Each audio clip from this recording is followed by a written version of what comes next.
ও কেমন আছেন? আর কেমন থাকবো ভাই, অনেক কষ্টে আছি মেয়েটাকে নিয়ে, বুঝছেন। নাম কি আপনার? আমি জান্নাত জান্নাত। সুন্দর নাম। জানাত আপু কি সবসময় পর্দায় করেন নাকি? হ্যাঁ হ্যাঁ, আমি নামাজ কালাম পড়ি আল্লাহ রাসূলের নাম লিয়া। কিন্তু একটা স্বামী ছিল, বুঝছেন। কিন্তু হ্যাঁ। বেয়াদব ছিল। ওই যৌতুক চাই খালি, বুঝছেন। বাপের বাড়ি কোনো টাকা আনতে টাকা তো বাপ মা বাইসে থাকলে না টাকা এনে দেবো, যতটুকু ছিল অতটুকুই দিচ্ছি, বুঝছেন। এখন মনে করো আমি অনেক কষ্টে আছি মেয়েটাকে নিয়ে। আমার হাতে কোনো একটা টাচ মোবাইলও নাই, বুঝছেন। আমি একটা বাদামা মোবাইল 300 টাকা দিয়ে কিনে এটাই চালাইতে আছি। আমার একটা মানুষ ছিল ধরা, বুঝছেন। আমি আগেও একটা ভিডিও দিছিলাম। হুম। ওই ভিডিওটা কি করছে মানুষে কাইটা নাম্বার বসাইয়ে, তো আমি নাম্বারটা আর কি মুখে বলছিলাম না, নাম্বারটা স্ক্রিনে দিছিলাম। তো ওই নাম্বারটা কাইটে ভিডিও আরেকটা ছাড়ছিল, বুঝছেন।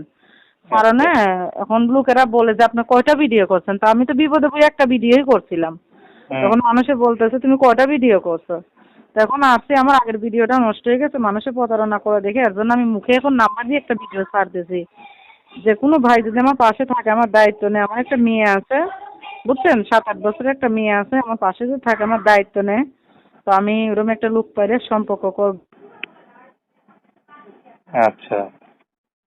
তো দর্শক, আপনার আপুটির কথা শুনলেন। তো প্রেম ভালোবাসা বিয়ে শাদী আপনাদের ব্যক্তিগত ব্যাপার।